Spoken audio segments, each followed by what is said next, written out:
My name is Peter Morris. I was chair of a historical group for 4 years. Before that, I was treasurer for 4 years, and I've been on the committee, in fact, since 1988, which means that I'm now been on the committee for 35 years, believe it or not. More than half my lifetime. Amazing. Anyhow, I was at Oxford University as a chemistry student. I then did a PhD on the large German chemical firm E.G. Farben, which of course was broken up after the war. I then worked at the History of Chemistry Research Group under Colin Russell, who will be familiar to many of you as a former chair of the group. I then went to America, to Philadelphia, to work with Arnold Thackeray in what was then called the Center for the History of Chemistry, now the Science History Institute. And then eventually, to cut a long story short, I got a job at the Science Museum where I looked after the chemistry collection and much else besides. So I think that's pretty well all I want to say. It is going to be a long talk, I'm afraid. There is much to say about Roscoe, so my apologies from at the outset, but this will be a long talk, but there we go.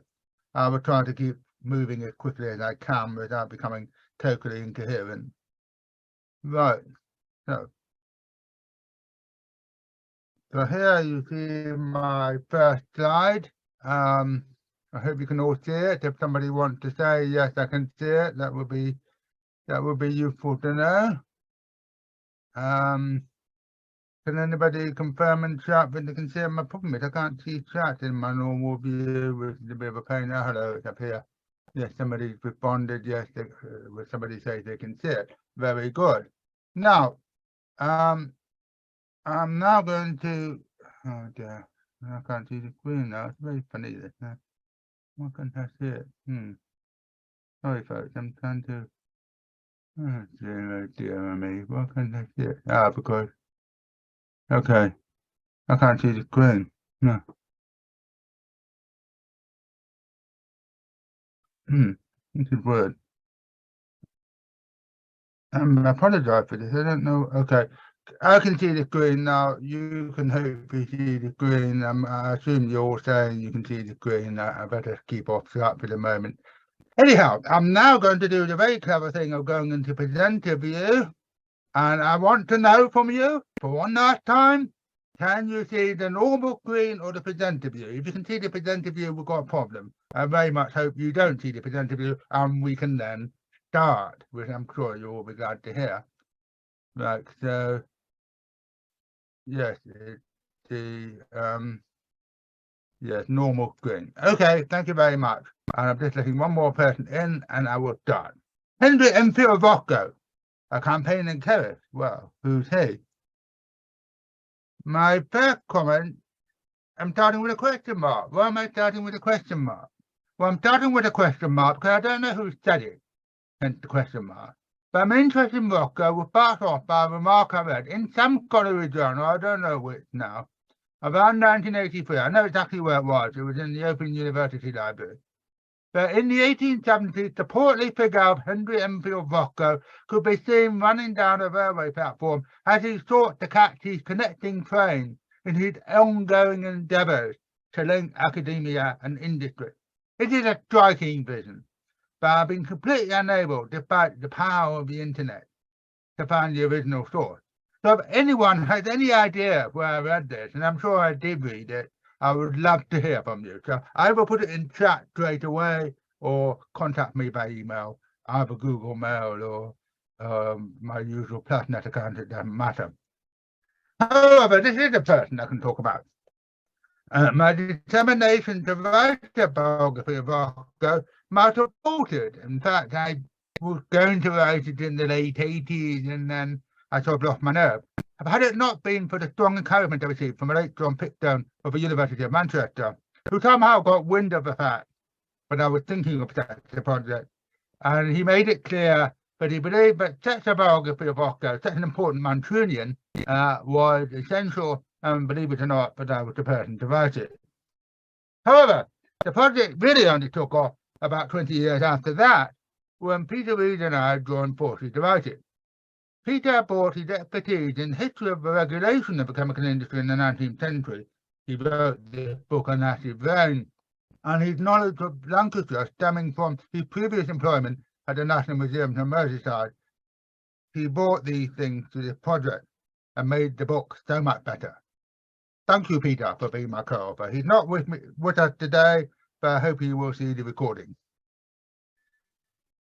Now, who is Henry Enfield Roscoe? And here I'm going to give a quick summary of what I'm going to be talking about. Firstly, I'm going to talk about his background and his Unitarianism. I'm then going to talk about his education at University College London and Heidelberg, where he carried out research in photochemistry and came into contact with spectroscopy. He then took a post at Owen College, Manchester, which became Victoria University in 1880, which in fact I do not mention at all. There's only so much I can mention in this talk. And while he was at Owen College, he did some chemistry on vanadium and niobium. He wasn't a great chemical researcher, but he did do some chemical research, and we will talk about it. However, he was extremely famous for his textbook, but much to his frustration, his most important textbook was by far his smallest one. We'll come to that. He then served on something called the Samuelson Commission, which was a commission of all commissions. I call it a committee here, but it was actually a commission. There was the Samuelson Committee, but forget all that. The Samuelson Commission on Technical Education, and he served on that for about 3 years, and he was knighted for that service. He then, almost immediately afterwards, and almost by chance, became MP for South Manchester, and he was an MP for 10 years. Now that is very, very rare indeed. But you have an academic chemist that is different from someone who had a chemistry degree, like Margaret Thatcher, for example. But here you had an academic chemist who was an MP for 5 years. I know one other example in the current time, and that's Brian Eden, who I've been in contact with about this book. And then he'd always been fascinated by Pasteur since the 1860s. But in the 1890s, he became almost obsessed with Pasteur because of Pasteur's success on curing rabies. A really deadly disease, but terrified everybody at the time. And because of that, he helped Lord Lister to set up something called the Lister Institute. At the same time, after he'd been an MP, he became Vice-Chancellor of the University of London, and he guided the University of London through to become a new type of university. At the point he became Vice-Chancellor, it was only an educating, but it was an examining body. I'll go into all that later. And he also helped to set up Imperial College and to make the Science Museum a freestanding institution. Finally, after a long and productive life, he retired to a comfy home at Woodcote near Guildford in Surrey, where he died in 1915. So just before his 83rd birthday. So that is in brief. That is the brief version. That is in brief the life of Roscoe. Okay. So let's begin with Roscoe. He was born in London in 1833, the son of Henry Roscoe, a barrister and legal author, and his wife Maria, the granddaughter of a leading Unitarian minister, William Enfield, who was taught at the Warrington Academy, and many of you, of course, will know, but Priestley was at the Warrington Academy, not at the same time, though, and is, in fact, the direct ancestor of Harry Enfield, the comedian. Sadly, Henry Roscoe, the elder Henry Roscoe, died when his son was only 3, and the family returned to Liverpool.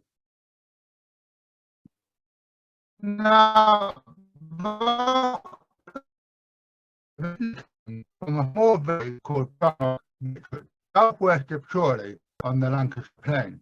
By the mid-18th century, however, his family was living in Liverpool, where his great-grandfather had a pub and a market garden.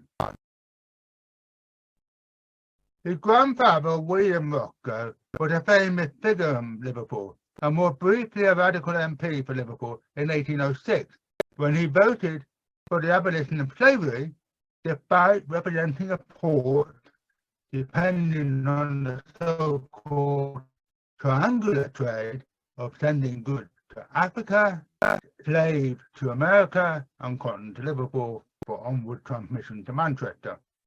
He trained as a lawyer, but to help a friend, he became involved with a bank, with eventually disastrous consequences for his finances. He wrote several books, mostly about the Italian Renaissance. His most famous work, which was very famous at the time, is The Life of Lorenzo de' Medici. He built up a great collection of works, books, and pictures, mostly, of course, connected to the Italian Renaissance, which he kept at his grand home, Allerton Hall. Sadly, the home and its collections had to be sold when the bank he was associated with ran into trouble in 1816.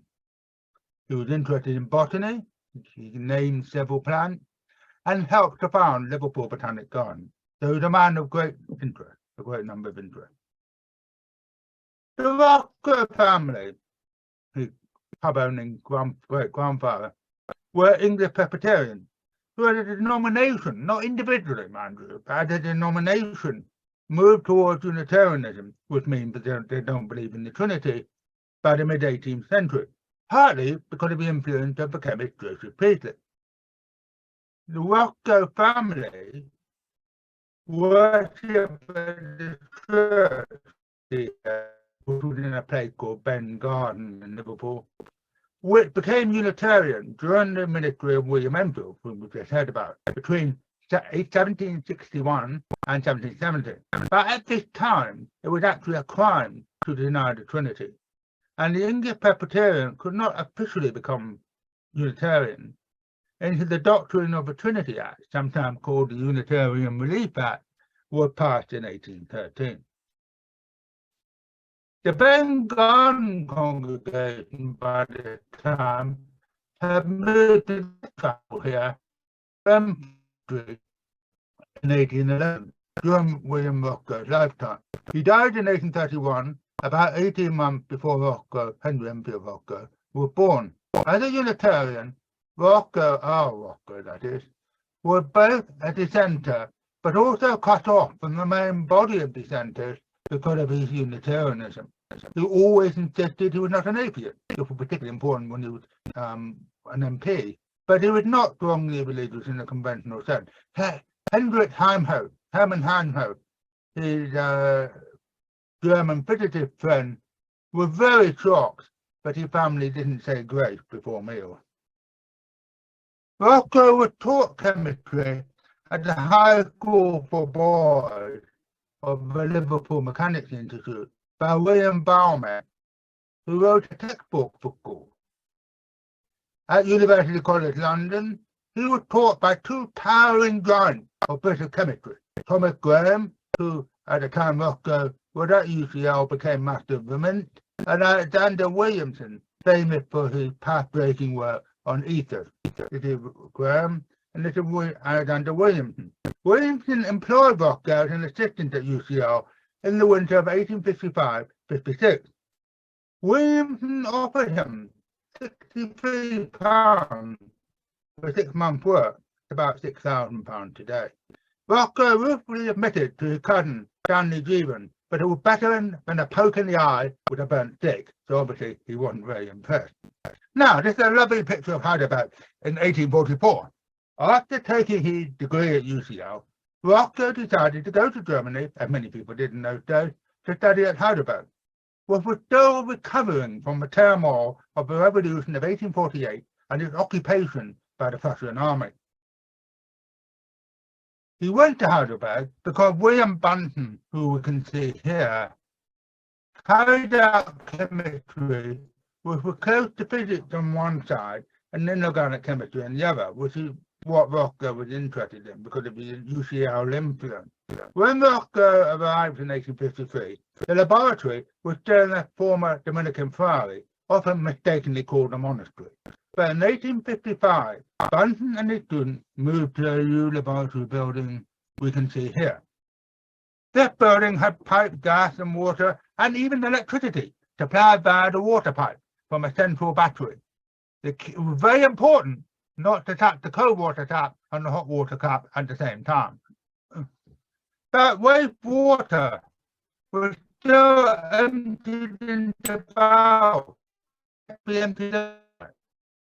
Note the newfangled bottle rats then still behind the glass window, and that will soon died out, and especially noticed the tiny, tiny little Bunsen burners on the benches.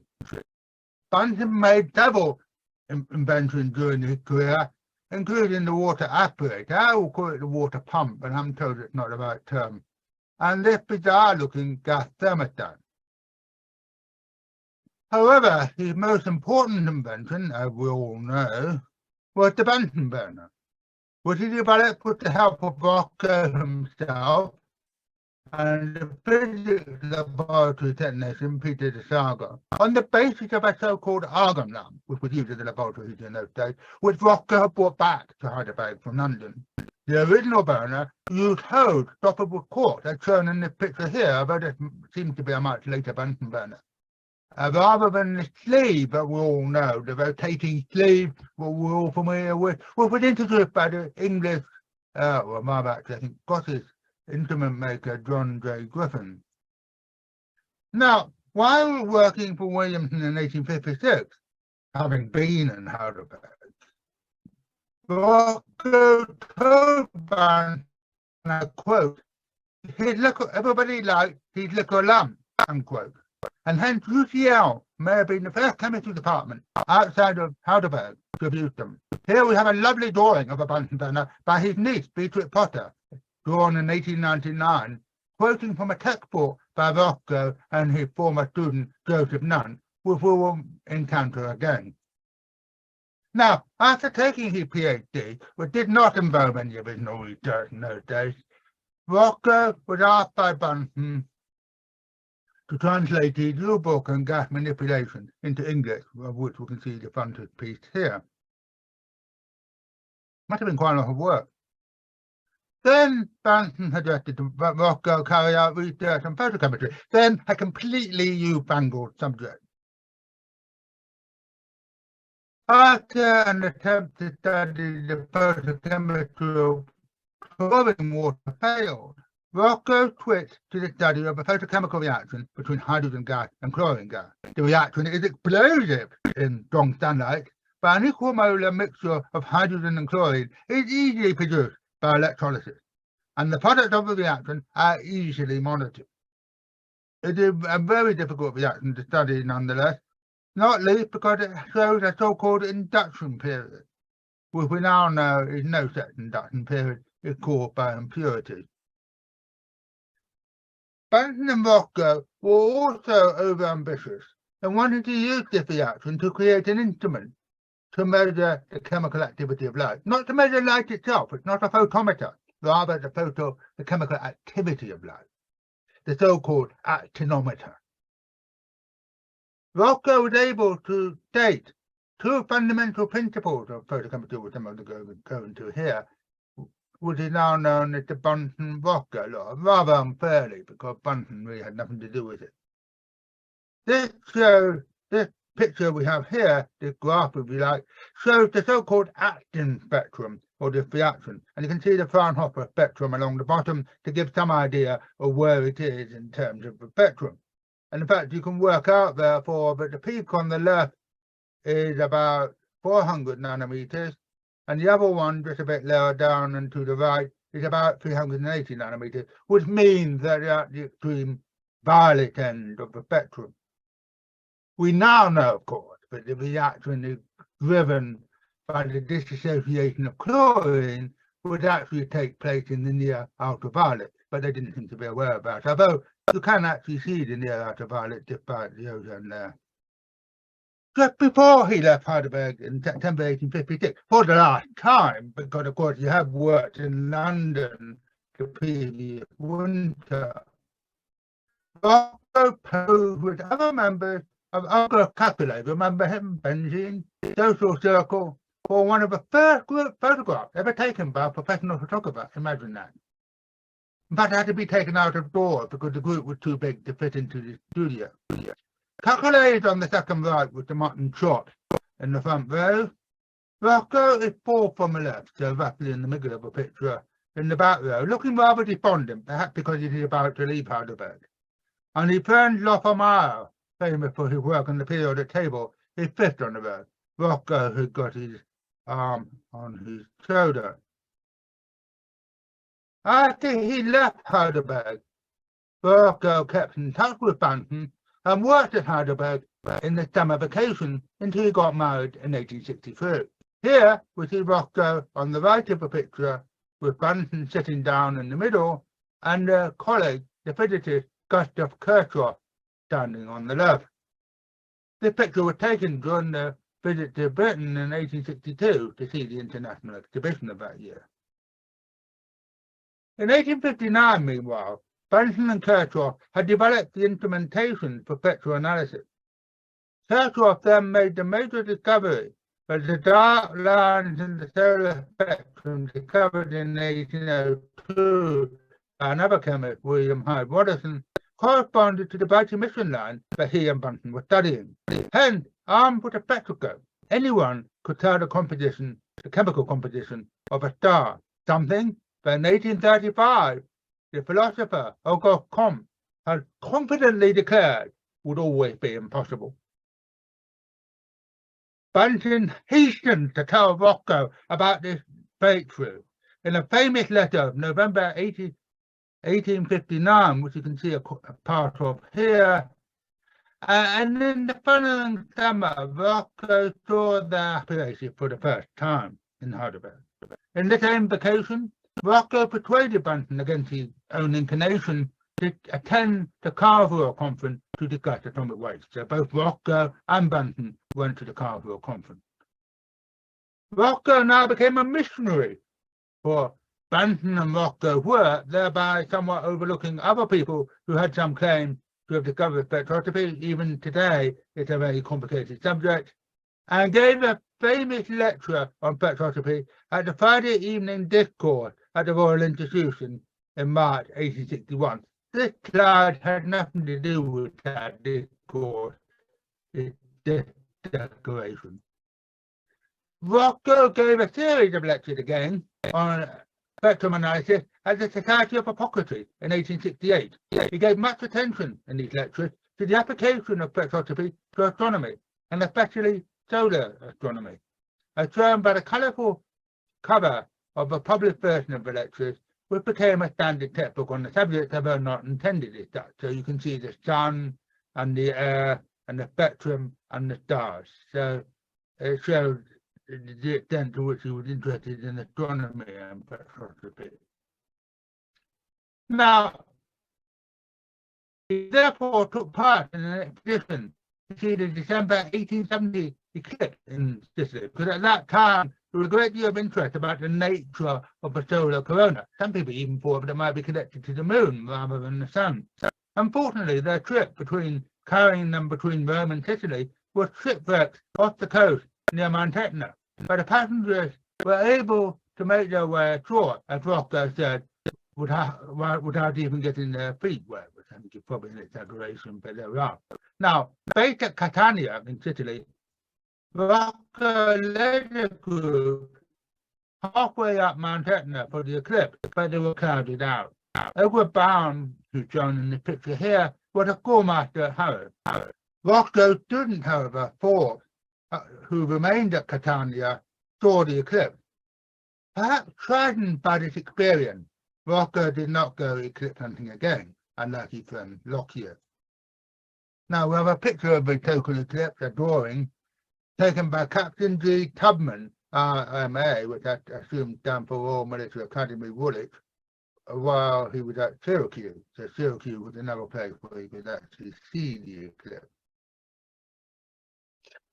Now, meanwhile, in fact, many years before, Roscoe had replaced Edward Franklin, who we can see in this picture here, by a professor of chemistry at Owen College, Manchester, which had been founded only 6 years earlier in 1851.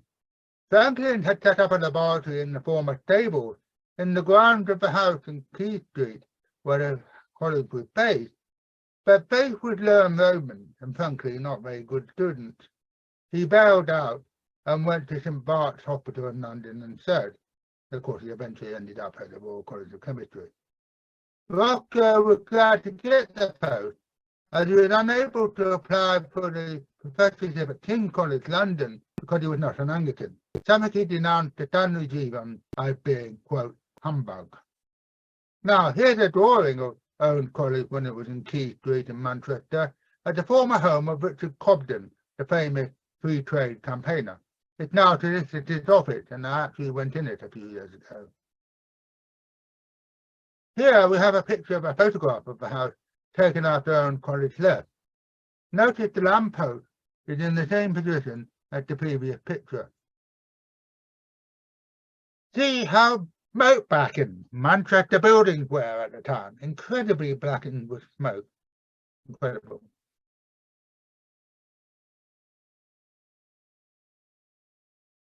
Now we have a picture of Roscoe taken in 1860, presumably when he was in holiday in Bath, and it was taken in Bath. Notice the rather peculiar trousers he's wearing. I guess they were probably his holiday trousers. Here's a drawing of the new buildings of Owen College, designed by the Unitarian architect Alfred Waterhouse, which were completed in 1873. The street was Oxford, then called Oxford Street, but it's now called Oxford Road. There's still a little bit of a street called Oxford Street, but this is an Oxford Road. And here we can see the quad, the inner quad of the new building, which looks very much like an Oxford College of the same period, somewhere like Keble, for example, without the college going there. With Roscoe's help, Waterhouse also designed a new chemistry building with two large laboratories, one being the quantitative analysis laboratory shown here, and the other one would presumably be the qualitative analysis. Organic chemistry didn't feature very much.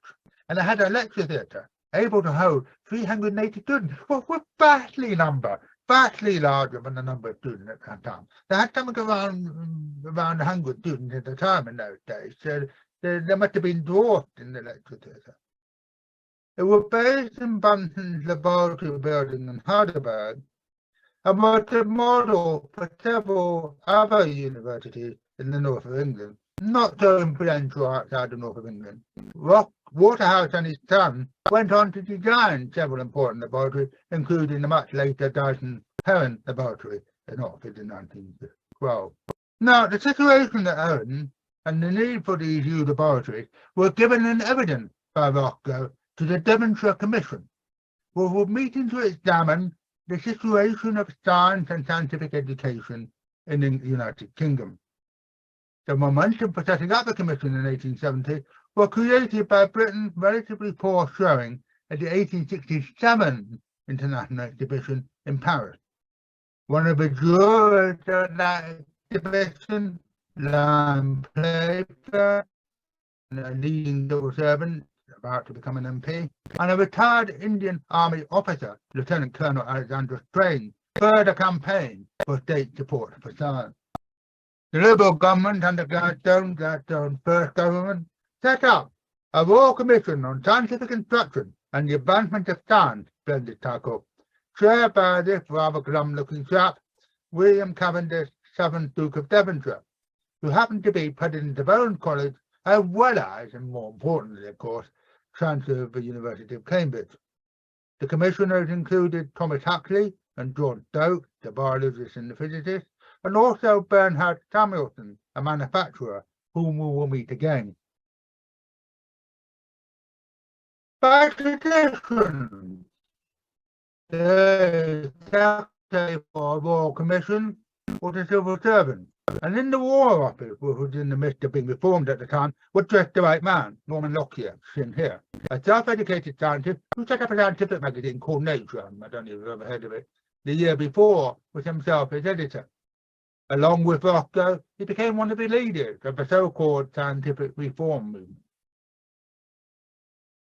But let us return to Owen College. We've been neglecting Owen College. Let us return to it.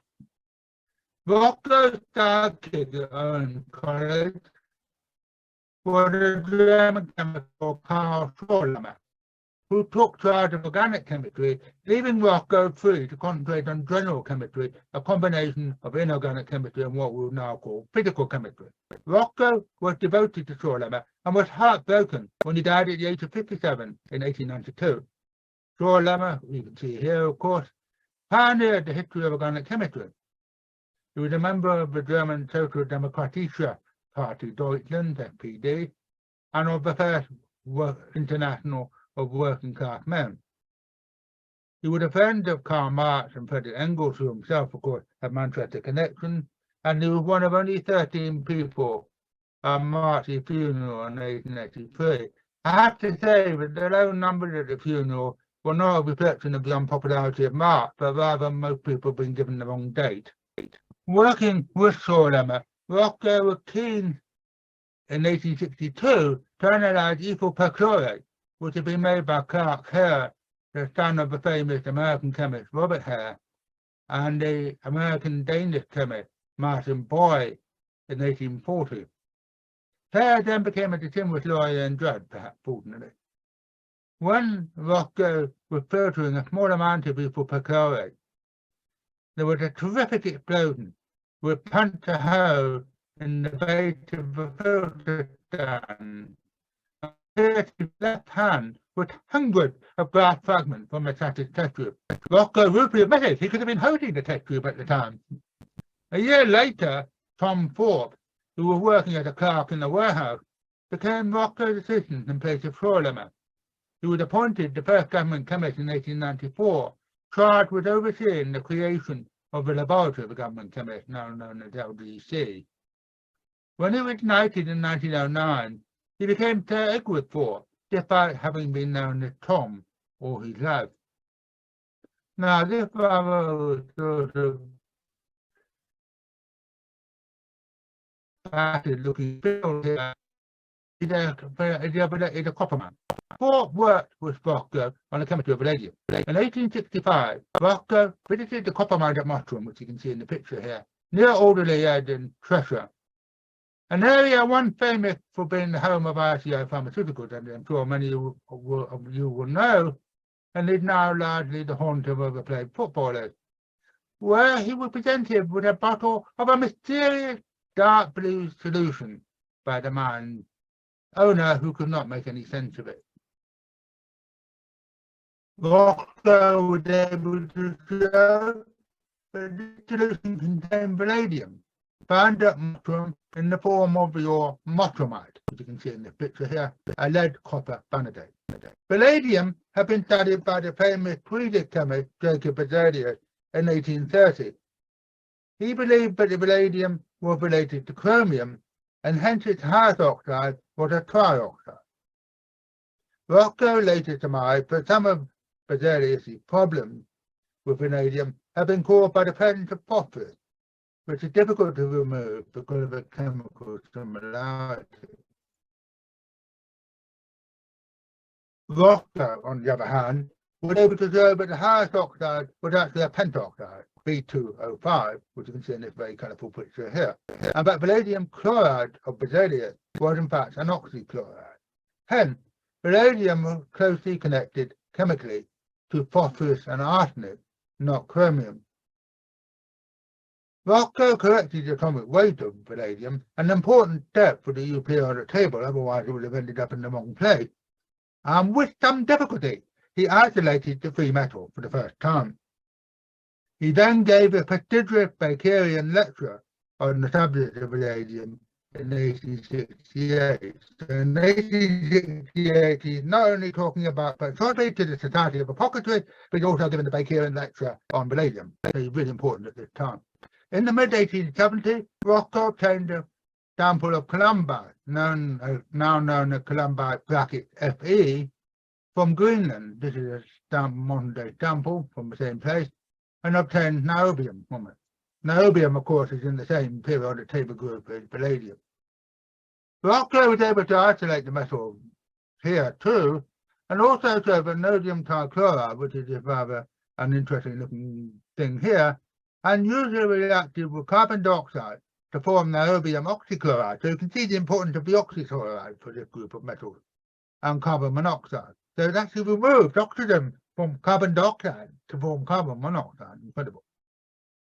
Through his work on exotic metals, Roscoe did much to extend our understanding of the periodic table.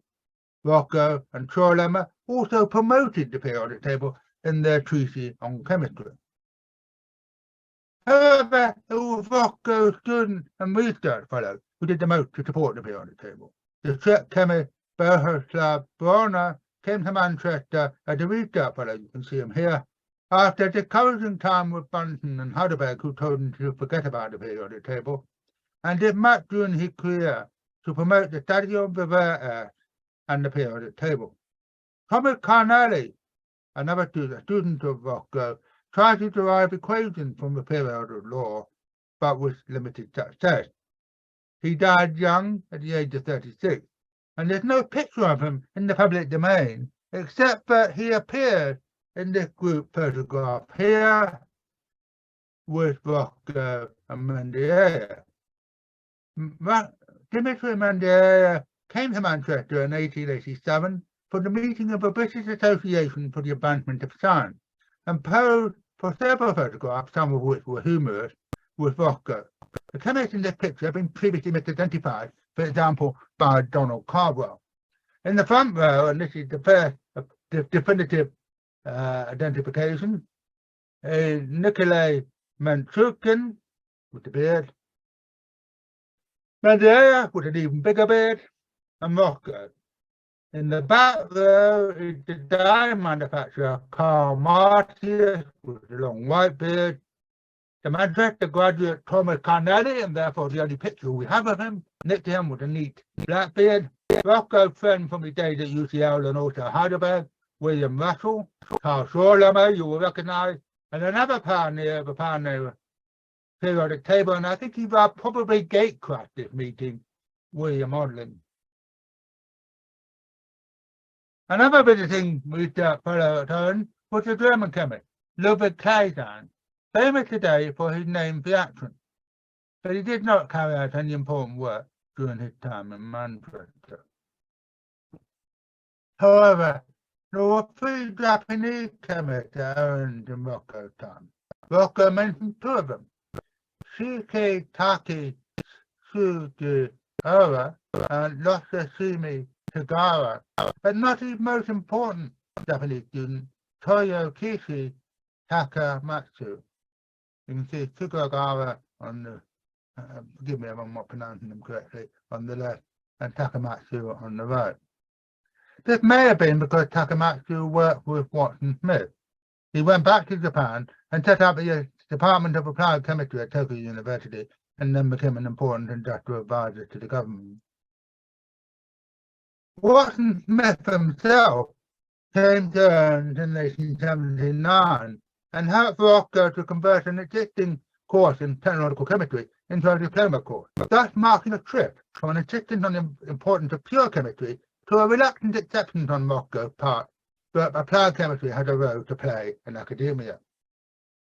However, Watson failed to set up a Department of Applied Chemistry at Ernst, unlucky student Takamatsu, and went to UCL to work with Ramsay, where he was equally unsuccessful. He became editor of a journal of the Society of Chemical Industry.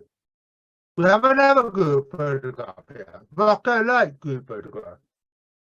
He is the second figure on the left at the back here, with a beard, and an almost inevitable beard, and standing next to him on the far left is Harry Baker, who had a distinguished career at the Kastner-Kellner alkali company, which Roscoe had been involved in setting up, and Kleistein is on the second right at the back. The future Nobel laureate, and therefore probably the most prestigious former student of Roscoe, Arthur Harden, is to the right of Watson Smith, looking very much like a sort of schoolboy in the picture.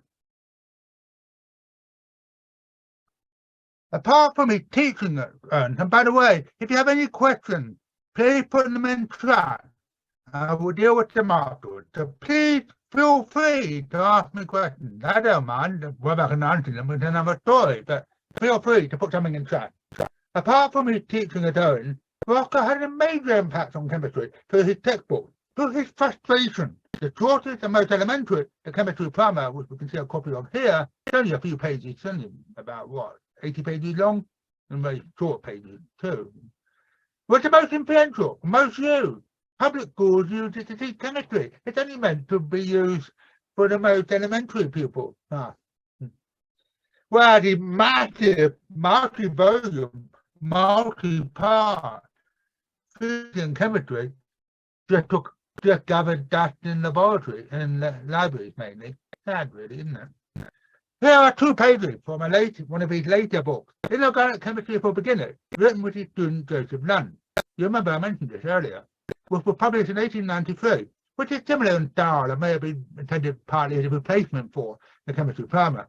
Notice the fashion picture here, and most notably on the left here, we have a quote that says, "This same smell, i.e. the smell of ammonia, is often noticed the peculiar pungent smell of the compound ammonia is noticed if we heat a piece of trees in a test tube, and at present can be further shown by tracking." So that quote, the smell of trees, appears in Beatrix Potter's drawing, because the name of the picture is A Dream of Toasted Trees, the mouse, of course, once he's trees. Land himself later became an important astronomer in South Africa. Now, back to educational reform. The Nottingham stock manufacturer and Liberal MP Anthony Mandela restarted the campaign for the reform of technical education in 1881 by inducing his agent in Chemist town in Saxony to write a short book entitled Technical Education in a Saxon Town. By the way, the Saxony here is the Saxony which is in what now was East Germany, not the Lower Saxony, which is in North Germany, often confused. This book was promoted by the Youth City and Guilds Institute, which was headed remarkably by a reformed Judaism minister, Philip Magnus. Magnus was someone else, like Lockyer, who came into science largely through self-education. His great-grandson, Laurie Magnus, is the current ethics advisor to the Prime Minister. Seeking to abate the controversy generated and deliberately generated by this book, the Prime Minister Gladstone, back in office again, set up the Royal Commission to investigate technical education, which was headed by the Unitarian arm founder and manufacturer and an MP who was of German origin, Bernhard Samuelson, who you can see in this picture. Roscoe, for the first time, was a member of a commission. He had been on a commission for noxious vapours, but this is the first time he served on a commission for educational reform. And he visited educational institutions throughout Europe at his own expense. Commissioners were not paid expenses. Secretarial expenses, yes. Travel expenses, no. The commission reported in 1884, and obviously advised, but we have more technical education than, but it should be state funded. Roscoe was knighted for his service on this commission, although he probably would have been knighted soon afterwards anyway, because he was the current president of the British Association for the Advancement of Science, and it was in those days at least conventional that the president of the day of the BAAS was knighted. So one way or the other, he would have been knighted. A year later, almost by accident, he turned up at a meeting to appoint a new Liberal candidate. They said to him, "Hey, you should become the candidate."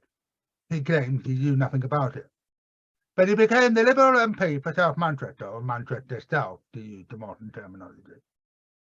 This was a huge departure, as Manchester had hitherto been a multi-member constituency, like many constituencies in England, Scotland, and Wales. Although Manchester was very important for free trade for its industry, in 1885 the Irish Party was allied with the Conservatives, and as a result, Roscoe, as his niece Beatrix Potter pointed out at the time, was the only Liberal MP left in Manchester. If he hadn't been elected, there would have been no Liberal MP. Amazing for a city like Manchester. In 1886 and 1892, Roscoe faced a Conservative candidate rather than a Liberal Unionist candidate. But in 1895, he faced a Liberal Unionist for the first time. And not any Liberal Unionist. I'm going into what Liberal Unionism is about in a moment, but just accept it for now. But not any Liberal Unionist, but the Marquis of Lorne, the heir to the Duke of Argyll, and the first non-royal to marry into the royal family for nearly 400 years. Sad to say, the first man to marry into royal, but Anne Hyde married James II, but the first man to marry into the royal family for nearly 400 years. He was also the former Governor General of Canada, and largely because of his royal connection. Roscoe was tired of having to keep in touch with his constituents, having moved to London full-time in 1887, and the election clashed with his daughter's wedding. In truth, he was happy to lose to such an eminent opponent. Presumably nowadays it wouldn't be allowed that somebody so closely connected to the royal family would stand for a political party to be an MP. But people complained even at the time, but it was still considered possible. Soon after Roscoe became an MP, his leader, William Gladstone, declared his support for Irish Home Rule. This meant that the Liberals now had the devoted support of the large Irish parliamentary party. But nearly all the Whigs, and even many radicals, the Whigs were basically the sort of more conservative right wing of the Liberal Party. The radicals were the very much more left wing of the Liberal Party.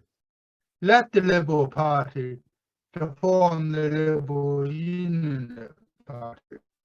The battles over the Home Rule Bill, which were invariably vetoed by the House of Lords, meant that Roscoe's concerns about the promotion of industry and constitutional reform went largely unaddressed. Furthermore, the Liberals were out of power between 1886 and 1892, and a minority government between 1892 and 1895. This means, as a backbench MP, Roscoe didn't really have a lot of influence, fortunately. The leader of the Liberal Unionists in the Commons was the radical MP for West Birmingham, Joseph Chamberlain. As he was a Unitarian, one might have thought that Roscoe would have been close to him, but he was not. In fact, in general, Roscoe was not especially attached to people if they were Unitarian. He would be attacked with them for different reasons, like, for example, some of them never happened to be Unitarian or fair and good. The Liberal Unionists had many academics and scientists in their ranks, most notably the Belfast-born Sir William Thomson, who, because he had founded the Scottish Unionist Party, soon became Baron Kelvin. Roscoe was devoted to Gladstone and remained a loyal Liberal all his life. But in several respects, the Liberal Party was not a good fit for Roscoe. Gladstone had very old-fashioned ideas about science, whereas the Conservative leader, the Marquis of Salisbury, who you can see here, was a keen amateur scientist with the help of the chemist Herbert McLeod, and he gave a speech to the Chemical Society on the occasion of its 50th anniversary in 1891. Salisbury's nephew was Alfred Balfour, a fellow Manchester MP, who, if anything, was even more keen on science, and in particular, he was interested in the new theories of matter which arose out of radioactivity. Both Salisbury and Balfour were presidents of the British Association for the Advancement of Science. Balfour was keen on educational reform, and he assisted the passage of the bill reforming the University of London in 1898, and was the architect of the Education Act of 1902. Perhaps, if Roscoe had been a Liberal Unionist, his seat would have been safe, he wouldn't have been opposed by the Marquis of Lorne, and he could have worked with Kelvin, but it was not to be. He was a loyal Liberal, and a Liberal who remained. Now, turning to Roscoe's activities as an MP, in May 1886, Roscoe's friend, Edward Ryder Cook, a splendidly bearded soap maker and bow in East London, and treasurer of the Society of Chemical Industry, which founded, raised the problem of the atmosphere in the Common Chamber. By the atmosphere, I mean the stink, because it was really stinking in the chamber. A committee was set up to investigate the problem, and despite being a relatively new MP, Roscoe was made the chairman, probably because of his earlier work for the government on ventilation back in 1857. The solution he came up with was to store the sewage from Parliament in spherical vessels under the Speaker's garden, and then from time to time this sewage would be injected into the general sewer system using mining engineer Isaac Stone, hydropneumatic ejector. And if you look up on the internet, the hydromatic ejector, you will find a very interesting article on the subject. Roscoe often barred with George Goschen. Goschen was a liberal unionist of German descent who was Chancellor of the Exchequer between 1887 and 1892. You may have heard the famous story where Randolph Churchill, the father of Winston Churchill, resigned as Chancellor in 1886, thinking there was nobody who could possibly replace him. But he was replaced by Goschen. And he didn't think about Goschen because Goschen was a liberal unionist, and at that precise moment when the Liberal Unionist Party was just being founded and just being allied with the Conservative Party, the idea of a liberal unionist minister was not thought of. And of course, he made the famous expression, "Damn, I forgot Goschen." On one such occasion, what they barred was in 1888, when Goschen wanted to ban the use of saccharin, then a completely novel product, in beer, on the ground that it allowed beer to evade the duty on sugar. Roscoe defended saccharin as a possible industry for Britain, and on the correct ground, it would be very difficult to detect saccharin at low level. The ban, however, was sustained into 1901, when an import duty was levied instead.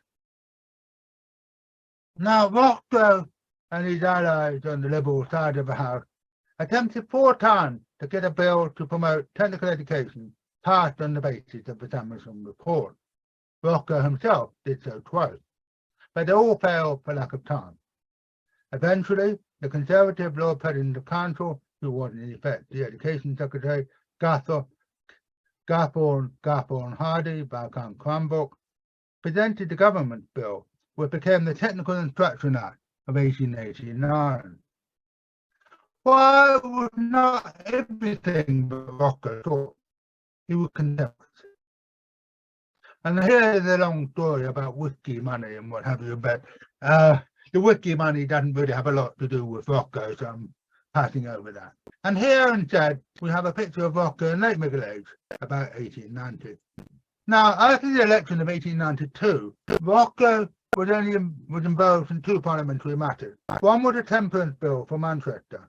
Earlier efforts to introduce national temperance having failed, efforts now turned to the, because local government had been reformed, to the idea of local temperance. This bill, introduced by Roscoe in 1894, aims to restrict the number of licenses mean that you can sell drink, issued in Manchester, and to allow local ratepayers to restrict opening hours and Sunday opening if they voted to do so in local referenda. So it wasn't imposed upon them, but if they wanted to do it, they could. However, it was opposed by the brewing interest and what you might call the drinking classes on one hand, and by hardline prohibitionists on the other. And in due course, it fell for lack of time, as most private bills do, like those 4 bills on technical instruction I mentioned earlier. Private bills rarely get through the House. In early 1995, just before he lost the time, Roscoe was chair of, man as it would have been known at the time, of a select committee on possible changes to the system of weights and measures. In July, the committee recommended that the metric system should be legalised, should be made compulsory after a phase of 2 years, and taught in schools.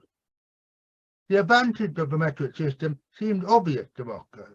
He argued, and I quote, "What Alps and Tunis can easily learn, the British public should be able to comprehend." End of quote.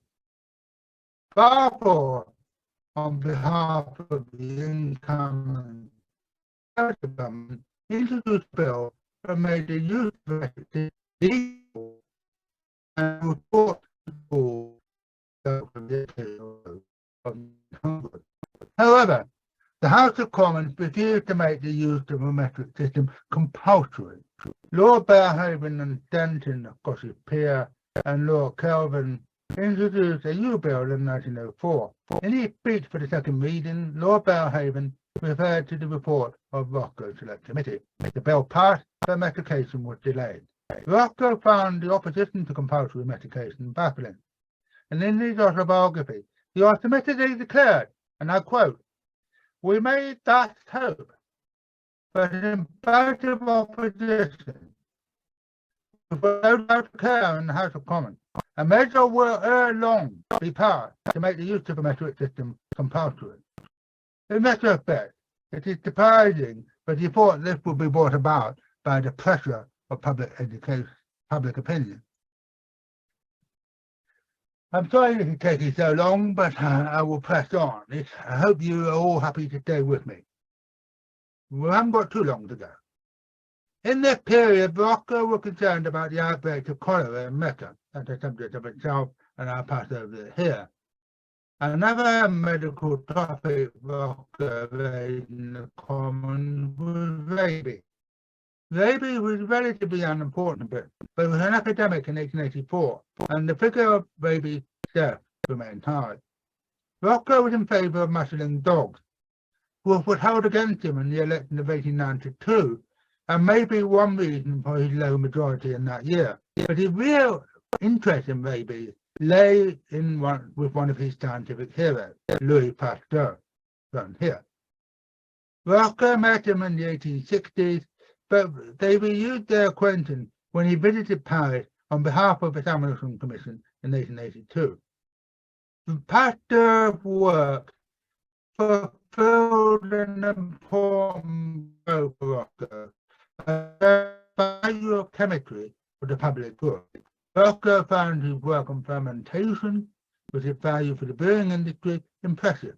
But with the development of the rabies vaccine, his admiration for the French savant knew no bounds. By 1886, the Pasteur Institute had saved the lives of 350 people from all over the world with the new rabies vaccine. Learning of Pasteur's success in curing rabies, Roscoe asked Joseph Chamberlain, who was president of the local government board, on the 11th of March 1886, if he were willing to commit to explore the reliability of Pasteur's treatment, of which of course Roscoe had no doubt, and Chamberlain agreed to this request. Roscoe then became a member of a committee chaired by the legendary Sir Joseph Lister. As this cartoon from Punch shows, there was a public conflict between the desire to cure rabies in one hand, particularly if it affected somebody in your family, and the growth of the anti-vivisectionist movement on the other, because the rabies vaccine involved the use of live rabbits. To cut a long story short, I'm sure you'll be glad to hear, Roscoe and Lister worked together to set up a British counterpart to the Pasteur Institute.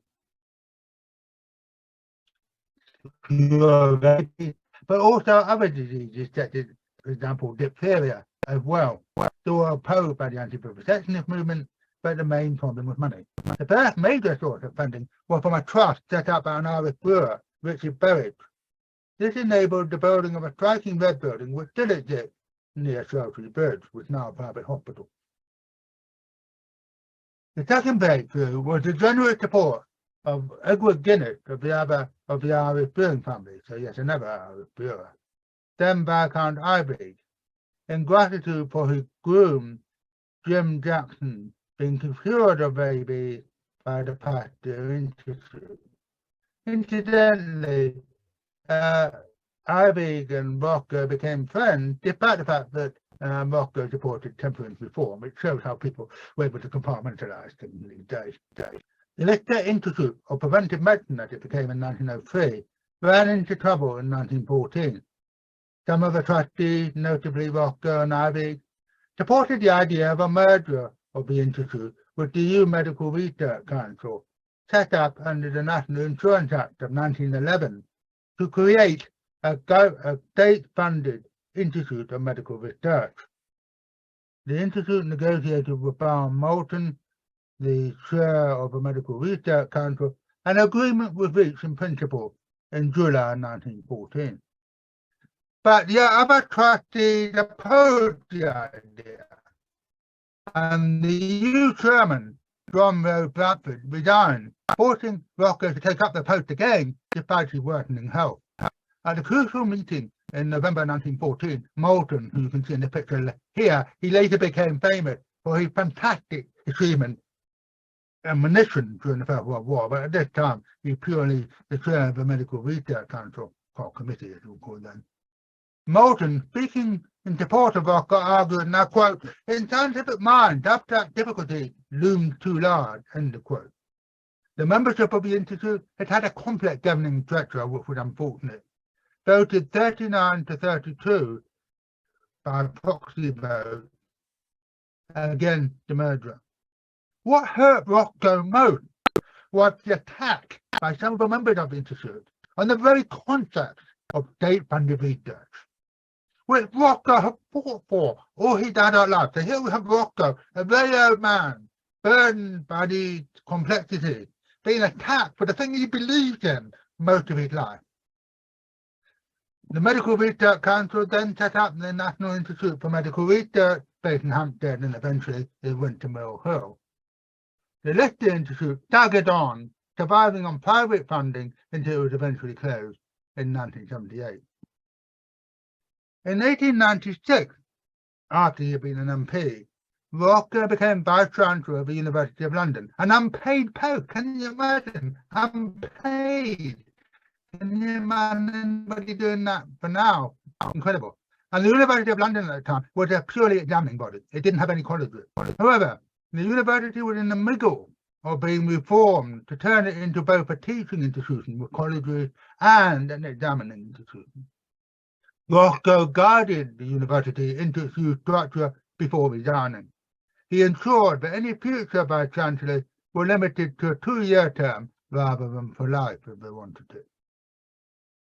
The University of London's then current headquarters in Burlington Gardens, but later became the Museum of Mankind behind the Royal Institution, and I don't know what it is now, but it's behind the Royal Academy, were too small for the new institution. So with the connivance of the Princess of Wales, of whom he was a friend, shortly to become Edward VII, Roscoe moved it to an underused part of the Imperial Institute in South Kensington. Now, you probably don't know the Imperial Institute, but it's roughly where the Sheffield building is now, and Imperial College, and it's just the Queen's Tower, which you can see in the middle here. It's the only bit of it that's left. Great pity.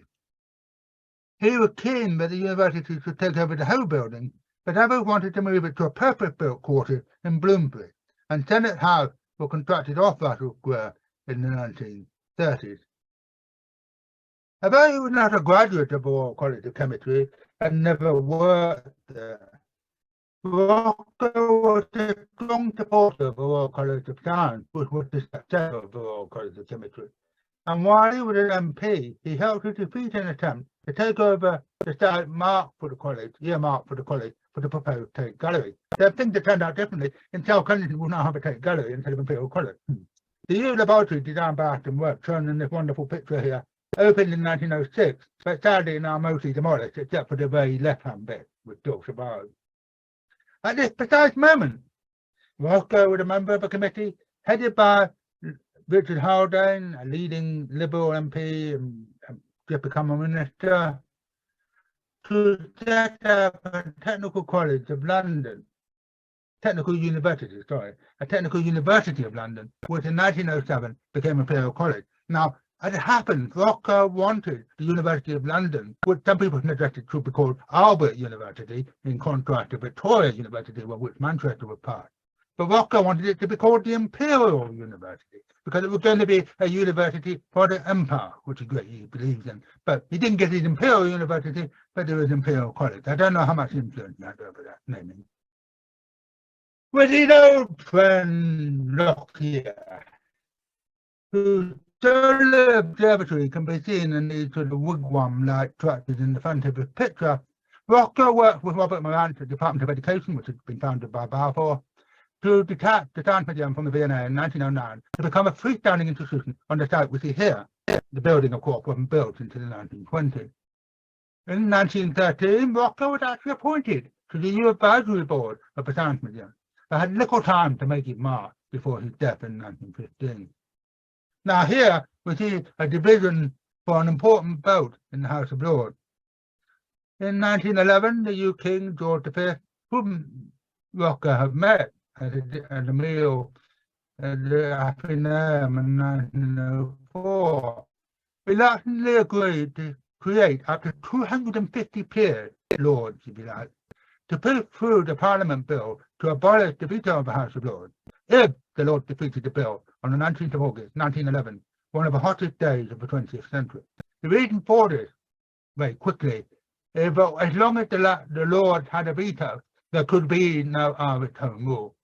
So therefore, to have Irish Home Rule, they needed to remove that veto. But that veto could only be removed with the permission of the House of Lords, hence the idea of creating all these new peers. Roscoe was 13th on the list of proposed peers. So even if it only had to create a few peers, Roscoe would have been made a member of the House of Lords. Sir John Brunner of Brunner was the first on the list. But thanks mainly to the bishops, who you can see at the back of the picture here, the Lords gave way and the bill passed both houses. So Roscoe never became a peer. He never got a title. He was probably very glad about that. He didn't like the House of Lords. In 1892, Roscoe found a suitable country retreat at Woodcote Lodge, as you can see here, on an estate owned by the widower of the famous Ada Lovelace, near Guildford. Here, Roscoe first spent his weekend, and then as he got older, most of his time, raising cattle, pigs and chickens, as well as growing vegetables. His health was gradually fading. He suffered badly from gout and had an attack of pneumonia in 1902. He went abroad for the heat, even travelling right into the middle of Algeria. Incredible. He then died of having attacks of angina, heart pain, as well. His wife passed away in 1910. Perhaps aware of his mortality after the attack of pneumonia, Roscoe began to write his life history, at first purely for his family and friends, and was then persuaded to publish it with his usual publisher, Macmillan, in 1906. The book, full of amazing anecdotes, but made it a much better read than most chemical autobiographies, believe me. However, our research has shown it can be unreliable, most notably for what is perhaps its most famous story, of a former student dismissed for cheating who was later hanged in America for cattle rustling. He did die in America by a stroke while visiting friends in Las Vegas, not for cattle rustling. So that's an example of how Roscoe's love of a story overcame veracity, if you like. In 1913, Roscoe's 80th birthday was marked by a former student by a donation of a bust to the Chemical Society, which still stands outside the Royal Society of Chemistry's library in Burlington House. The next time you're at Burlington House, if you ever go there, look for Roscoe's bust, because it's most assuredly there. Roscoe in 1914, now looking very old. Always as a man of power, Roscoe had warned about the danger of a breach between Germany and Britain in a German magazine in 1909. He was much saddened by the outbreak of war in 1914, and even more so by the infamous Manifesto of 1993, which defended Germany's action, which was signed to his horror by his old friend Wilhelm Motzwald. Roscoe then sought to bring chemists together to work for the war effort over in the aegis of the British Association for the Advancement of Science. But he was physically unable to attend a meeting of the BAAS in September 1915, and he passed away through heart failure on the 18th of December 1915, 3 weeks before his 83rd birthday. His funeral was held 4 days later on a cold, snowy day, I've discovered, at Roslyn Hill Unitarian Chapel in Hampstead, shown here, attended by Viscount Ively, the former Manchester MP Sir William Mather, and the former student J.J. Thompson of electron fame and telegraph force, and many others as well, of course. He buried at Brookwood Cemetery in Woking, and I have wanted to show you a picture of his grave, but I'm afraid I don't have one. Roscoe was then largely forgotten. There is no statue of Roscoe apart from the bust of Aristide, and there's no reaction named after him. The Bunsen Roscoe law survived, but is no longer used in chemistry. It's used to some degree in biology. One of a few monuments to him is the Roscoe building, you can see here, at the University of Manchester, opened in 1964. Whether the Roscoe Street in Edgeley in Manchester or Stockport itself or Manchester are named after him, I have no idea. His two memorials are the University of Manchester, which he helped to create, the reformed University of London, Imperial College, the Society of Chemical Industry, which he founded in 1881, and the Association for Science Education, which stemmed from the Association of Public School Science Masters, which he helped to form in 1901. And of course, above all, the greatly improved system of technical and science education that we enjoy today, whatever drawbacks it may have. So, thank you for watching. I will now answer the esteemed questions that you posed in chat or about to pose in chat, and I will now proceed to chat. Okay, right, let's do it. How can we access the portrait, please? Not quite sure what you mean by that. Christine, could you put in chat what you mean? How can you get copies of them? I don't know. Most of them come from me. Most of the pictures I've shown you come from his book, by the way, his autobiography. Henry Simon of Simon Engineering was a great friend of Shaw Lemmer and met Roscoe. Have you found any evidence of discourses between Simon and Roscoe part of your research?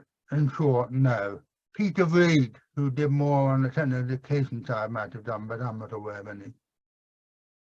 Roscoe could have been influenced to be a Liberal MP by his friendship with Henry John Tomlinson Brunner, who was also a Liberal MP. Yeah, that's a very interesting question, and I'll say a little bit about that, although we're now rather short of time. I have found no connection between John Brunner and Henry Roscoe. Roscoe does not appear in the biography of Brunner, and I found Brunner is not mentioned in Roscoe's autobiography, and I have found no correspondence between Brunner and Roscoe. So remarkably, you would think that the two people who would have been closely related, who were very close in politics, they were both essentially radical liberals, and yet they seem to have nothing to do with each other. That's one of the peculiar things about Roscoe. The people that you think he would have a close association with, he doesn't seem to. Other people, he did. He wasn't, but he was unfriendly or anything. Although he wasn't, in the modern term, a great networker, I don't think. He became an MP. Okay, you've asked about this. I'll mention it. I'll talk about it. He became an MP because he turned up at a meeting, what's called the adoption meeting of a Liberal candidate for South Manchester in 1885, in order to support a friend of his, I forget his name offhand, who became the MP for another Manchester constituency in the end, and may have been aware that he was about to become a MP, the candidate for that constituency. And when Roscoe turned up at the meeting hoping to support his friend, everybody said, well, you're the chap we want. We want Roscoe. Roscoe, the great academic. He lives in the constituency in Victoria Park. We want you as our MP. And Roscoe said, oh dear, I've come here to support somebody else. My friend, do you mind if I accept it? And his friend said, no, that's fine. I'm sure he had engineered the whole thing. No, that's fine. You take it. So he became an MP, and he always argued by chance. Whether it will quite sum up by chance, I don't know, but I don't think Brunner had anything to do with it. Roscoe Crescent in Runcorn is named after him. Yeah, perfectly possible. The one in Roscoe Street in Edgeley, Roscoe Street in Stockport, possible, who knows. Yes, I've always been puzzled by Roscoe Brunner because of Roscoe Brunner, I've always assumed there was a close relationship between John Brunner and Roscoe. But I haven't found any. Why did he call his son Roscoe Brunner? I really don't understand it. If anybody can find out anything about the relationship between Roscoe and Brunner, I'll be very interested to know. But too late now for the book, of course, but it's a complete mystery to me. Any evidence? And I'm glad you asked me about that. Roscoe was very much in favour of the admission of women to universities. He fought very hard to have women admitted to Owen, and he supported efforts in other areas to support the education of women. Partly because he supported Beatrix Potter to become a mycologist. I mean, she didn't become a full-time mycologist, but she did public papers in mycology. Again, considerable opposition, I might say. So he was very much in favour of women, certainly to be educated. There isn't quite so much evidence, but he was in favour of them being professors or lecturers. He certainly didn't appoint any. But certainly for women being educated, he was very much in favour. And yes, I think he supported entrant admission to the Chemical Society. I'm not sure that he was had any major impact on that though. Think about you slide. Yeah. I think I've answered all the questions now. If anybody, we've got a few seconds left. If anybody wants final chance to ask a question, last chance to ask a question before we stop. I'm sure I might turn everybody really. Oh, okay. Who is publishing your book and when? Good question. It's been published by OUP, but not OUP Oxford, OUP New York. OUP New York seems to have taken on the mantle of publishing scientific biography. Very, very few publishers now are keen on scientific biography. Thank goodness the major exception is OUP New York, who published a recent biography of Kendrew. Let me give a concern to you. I hope you can see that. This biography of Kendrew. This biography of Kendrew was recently published by OUP New York. And I'm glad to say they're publishing it. I'm very glad to say. Bill Brock thought they might have rejected it because we haven't produced it for 5 years, but no, thank God they're publishing it. So it'll come out in about 8 months to a year's time. So look out for it. Available from all good booksellers and doubtlessly from Amazon as well. I'm hoping we might have some kind of book launch, possibly in Manchester. His old house is now a Catholic college, and I did have ideas at one time we could maybe launch his book in this Catholic college, which was the former house in Victoria Park. I don't know. It probably might end up being a sort of half a glass of sherry at Burlington House if we're lucky. But anyway, even if it isn't a proper book launch, it'll be available at all good booksellers, and then I say, inevitably Amazon. Well, thank you very much, everybody, for watching. Thank you very much for your patience, because I've been talking for an hour and a quarter. Can you believe that? Yes, you can. I'm sure you can. But thank you very much. Thank you for your patience. Thank you for coming along. Don't forget, next week, we've got a wonderful talk coming up on Greco-Roman alchemy in Egypt. Can possibly be a more different subject, but please come along next week, same time, Greco-Roman alchemy. Hope to see you there. Meanwhile, I hope you have a good afternoon and goodbye for now. Goodbye, everybody. Bye.